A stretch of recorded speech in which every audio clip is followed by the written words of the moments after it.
If you're thinking about buying a Rolex watch or even a pre-owned Rolex watch, before you buy, watch this guide of must-know tips that every buyer should know, including what to look for to ensure authenticity, how to avoid costly mistakes, and how to find the perfect watch for you. Now, I ended up with the Rolex Ladies Datejust, and I'll explain why and more about that model towards the end. When I'm sharing all of these tips for buying your secondhand Rolex, bear in mind a lot will come down to whether you're planning on keeping it and wearing it, or if you're thinking about selling it on. Now, I was more concerned about buying a ladies Rolex I loved and would actually wear than its resale value. So I was less concerned about researching its value factor and more concerned about whether I'd wear it or not. But I'm going to share with you all of the information you need, whatever kind of buyer you are. Now, I'm not a luxury watch specialist. I'm a luxury fashion blogger. I love my shopping, and I did do a ton of research for days on end about how to buy pre-loved watches. Now, also bear in mind, pre-loved isn't always cheaper, as often much sought after styles that have a wait list to buy new can be found pre-loved on the open market, but at a higher price due to supply and demand. Other pre-loved Rolex watches can be cheaper as they're not as in demand or aren't in pristine condition. Now, mine has a few scratches on the band and it doesn't have the original box or receipt, so it cost me way less than if I bought it new. It's also a vintage discontinued style, so I couldn't even buy it new even if I wanted to. Pre-loved or pre-owned also doesn't have to mean old and beat up. There are many brand new in boxes in mint condition because their owners saw their investment value. So like I said before, it really depends on what kind of shopper you are. Now, what I loved about the pre-owned Rolex market is the wide choice available from vintage and discontinued styles like this one to new production styles. Some things to think about when starting to search for your pre-loved Rolex watch are: what do you like? What color face do you want? What band style do you like? What style of watch do you want? And what size will work the best for you? I wanted the classic Datejust as it's really timeless and instantly recognizable, but everyone seems to have the gold face, which is why I went for a blue gradient, as I really wanted to have something different. I also went for the 26mm, which is discontinued, but this is the size I thought suited my petite frame the best. So I set up a Google alert specifically for the 26mm Rolex Watch Ladies Datejust with the blue face and the diamonds, which I'll share more about later. But setting a Google alert will really help to save you time and prevent you having to search every day. The other thing that's really important is how much do you want to pay, and that will really help you narrow down your search. And one of the reasons I bought a pre-loved Rolex was to save money. Another thing to think about is, when do you plan on wearing it and what with? Is it going to be casual, professional, or dressy?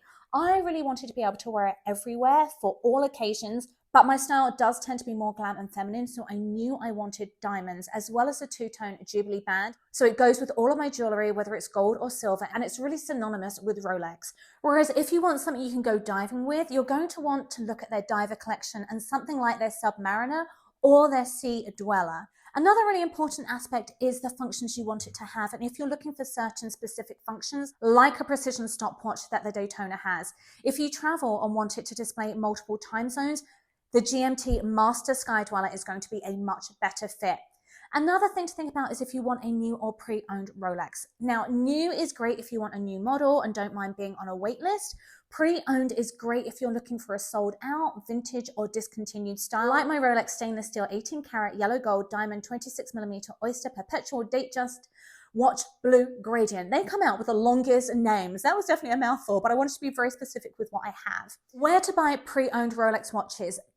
Now, when it comes to where to buy pre-owned Rolex watches, the one thing to really consider the most when buying a pre-owned Rolex is authenticity. And there are two main things you really need to do as soon as you get your pre-loved Rolex, unless you're getting it from Rolex, but I will get to that. Now, the obvious place for both new and pre-owned is Rolex certified pre-owned watches, but there are lots of other legit places. If you want to buy it from somewhere else, be sure to check the following first though. You really want to make sure they have good online presence with lots of positive reviews and are easy to contact in case you have any issues. Also think about how long the company has been around. Is it new or is it a really established company? You also want to check their information and reviews, and like I said, go for those well-known established companies, preferably those that are watch specialists, as Rolex is really popular for counterfeits, so you want to make sure you're not buying a fake. Also look for a company that stands behind their authenticity guarantee. I bought my ladies Rolex from Fashion File. Now, they're not watch specialists, which I just mentioned you should look for, but they do offer a lifetime authenticity guarantee, and they're the only ones that had the very specific style I was looking for. Bembridge and Bob's watches are more legit pre-loved watch companies. Bob's also offer a 1-year warranty with their pre-owned Rolex watches and a lifetime authenticity guarantee. There's so many things to check for because the other thing is their return policy. Now mine had an almost 2-month return policy because it was over the Christmas period, which meant I wasn't stuck with it if it didn't appraise what I paid for it or pass being authenticated.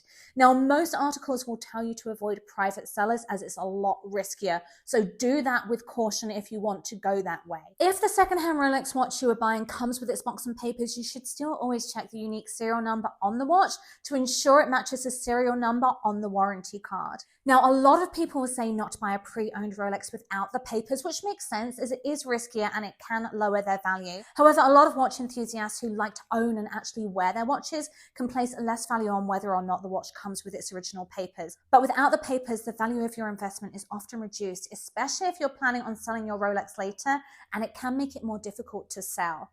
Now, mine didn't come with the papers, but like I said, I'm not planning on reselling it. Now, the 2 things I recommend doing as soon as you get your watch, unless you got it from Rolex, is 1, getting an appraisal to authenticate the watch and all of its parts and make sure you paid a fair price.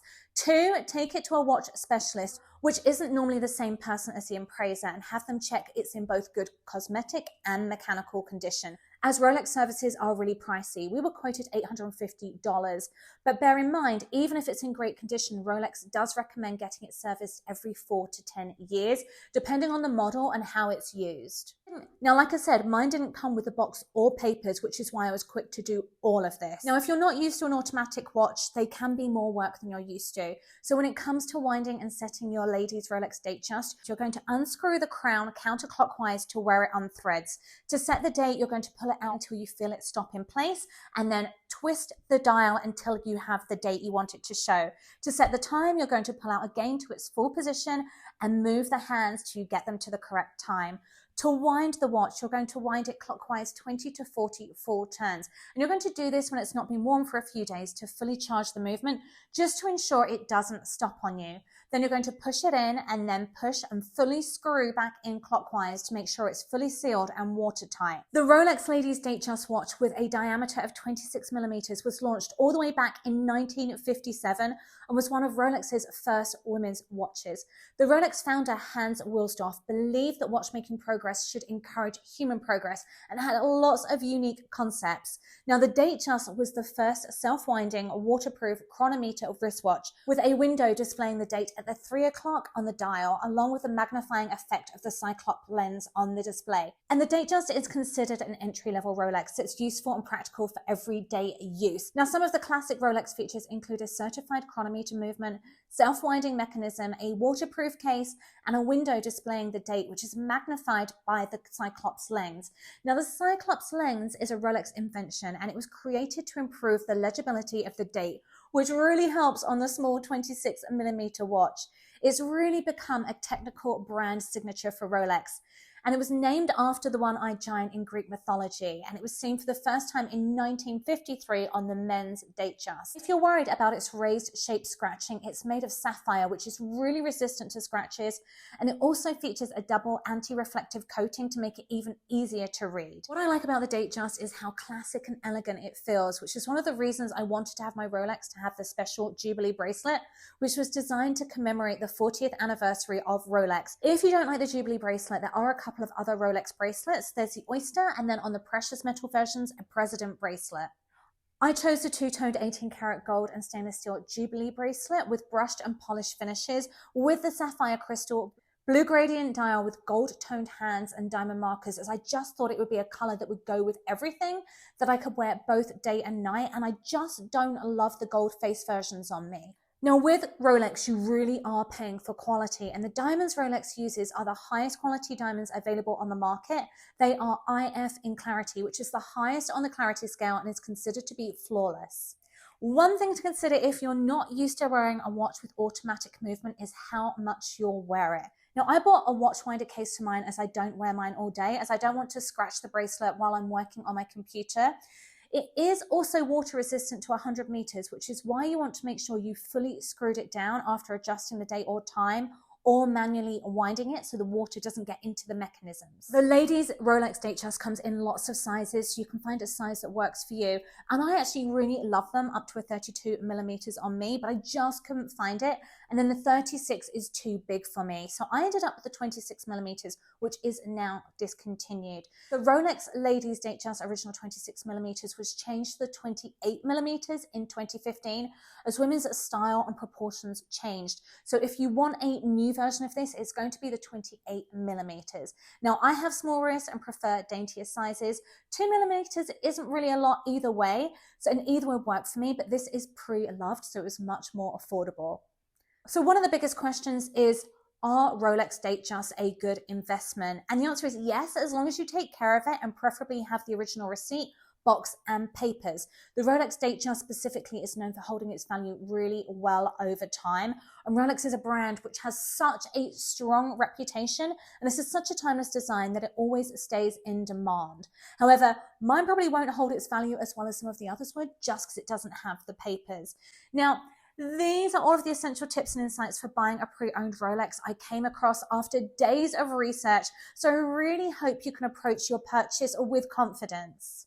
Personally, I think it's not just about finding a great deal or one that has great resale value, but about making sure you're investing in a timepiece that you'll love and actually wear.